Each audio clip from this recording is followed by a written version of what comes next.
Hey, you guys, welcome to this episode of The Rachel Cruze Show. So today I'm going to be sharing 7 things that I'm not going to spend money on this year.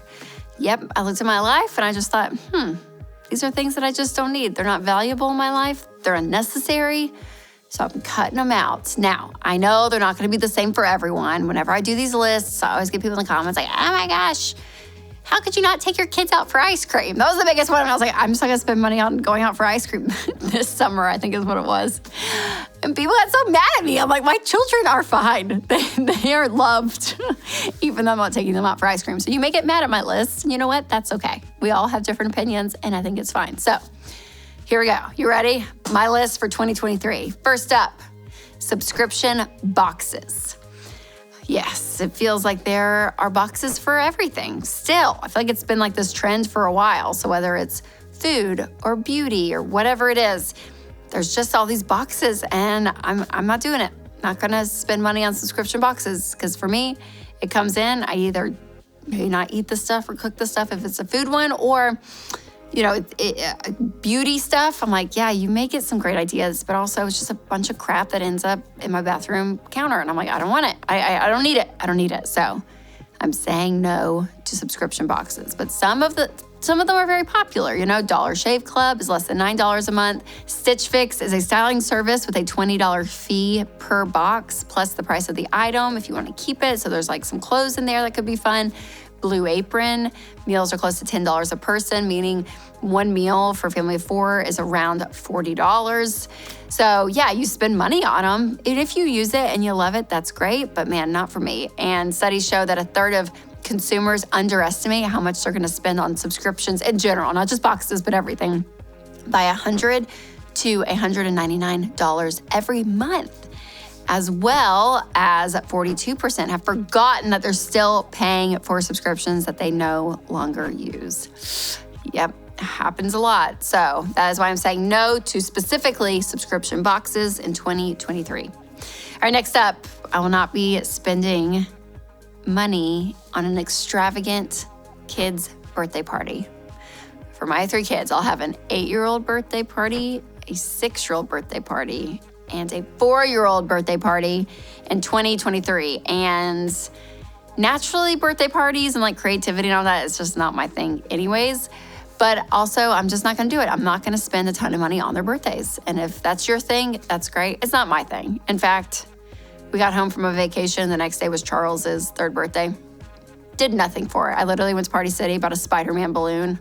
We baked a cake out of like a box, like a Betty Crocker cake. Had some of the cousins over and sang happy birthday and called it a day. And guess what? He's 3. He doesn't know. Now, again, if you have the money and that's what you want to do, that's great. That's great. Not my thing. So, no extravagant birthday parties here. Next up, I am not going to be spending money on Valentine's gifts. Valentine's Day. We can talk about Valentine's Day. We can have a whole conversation about this whole thing. I kind of think it's silly. I think it's overpriced. You go to a restaurant, they have a freaking set menu for you. You don't even get to choose what you want on most restaurants. Like the whole thing. I can't do it. Winston and I, we don't exchange Valentine's Day gifts, all of it. Now, I'm a mother, not a horrible monster. So my kids will get Valentines to hand out to their classes because they do that.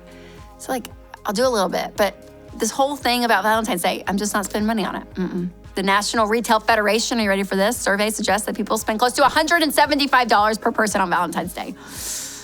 Now, if you got the money and that's what you want to do, again, you go, girl. You go, dude. But not my thing. So, no Valentine's Day here. All right, this one is definitely a personal preference, but I'm not going to spend money on trendy tennis shoes. Now, I have one pair of nice tennis shoes that are name brands. They're stylish. You wear with jeans, all the things. They're trendy. They're great. I bought them 3 years ago for my birthday. Spent some money on them, and I wear them. I really do. But I have one pair. And then for Christmas, I was like, should I get another pair? Like, there's all these other brands coming out of this. I'm like, no, not my thing. So trendy tennis shoes, not buying this year. I'm gonna rewatch this video this summer if I ever wanna buy a pair of trendy tennis shoes. I'm like, Rachel, stick to your word. But as of now, no trendy tennis shoes in Rachel's closet, except for one pair. All right, something else, not gonna spend money on. Apps. It's so easy to buy apps, especially if you have kids and kid apps, all of it. But like, I don't know, they just pile them, and half of them I don't use. I went through my phone the other day and like deleted stuff and redid my screen of like the apps I actually use. And I realized I was paying for Apple Arcade. I don't know what the crap that is, but I was paying $9.99 for like a few months. And I was like, I kept getting a notification. I was like, oh my gosh, what am I doing? What app is this? So going through your apps, it's amazing because like we talked about the subscriptions earlier, remember? To make sure that you know, okay, what am I spending my money on and what am I using, what am I not using? So I'm gonna try not to spend money on apps this year. Okay, I know some of you are foodies and you love your very specific items at the grocery store and all of that, but this year I'm really gonna try to stick to buying just generic brand named items at the grocery store. So sour cream, cheeses, all the things. I'm gonna go store brands. Yep, not gonna buy the name brands. And here's what's crazy. Some reports say that you can cut 15 to 30% of your grocery bill just by shopping generic over name brand. So that's my things, whether again, it's flour, sugar, spices, oils, all of it.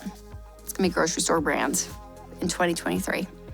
All right, the last thing I'm not gonna spend money on this year is multiple kids' sports and camps and extracurricular activities, all the things. Now, I know I have younger kids, and it gets harder the older they get, but even in the summer, I'm like, there's like 1,000 things they can do.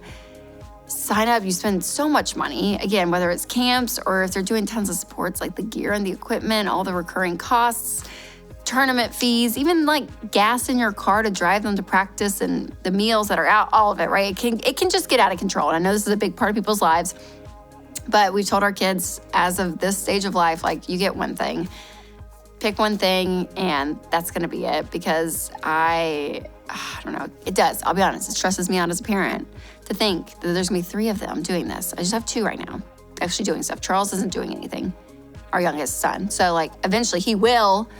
I'm like, oh my gosh, it's so much. So we can cut back, like this year, not even cut back, we're not even doing it, but I'm not gonna like go crazy on all of this stuff. Again, I just think my kids don't need it right now. And I don't wanna spend all the money on it and all the time and everything. So that's it, you guys, 2023. Those are the things I look at that I'm like, all right, I'm not gonna spend money on these things. So I think it's a great exercise. I really think I would make a list of 7 in your own life. Look at your life and say, okay, what are 7 things that I'm not gonna spend money on this year? Because it really makes you think what you're wasting your money on somewhere or where you're spending money you don't realize. And you're able to say, okay, we're gonna either cut stuff or put a boundary up here. And it just feels good because it's, again, taking control of what you can control. All right, make sure to share this with a friend who you think would enjoy this exercise. And as always, remember to take control of your money and create a life you love.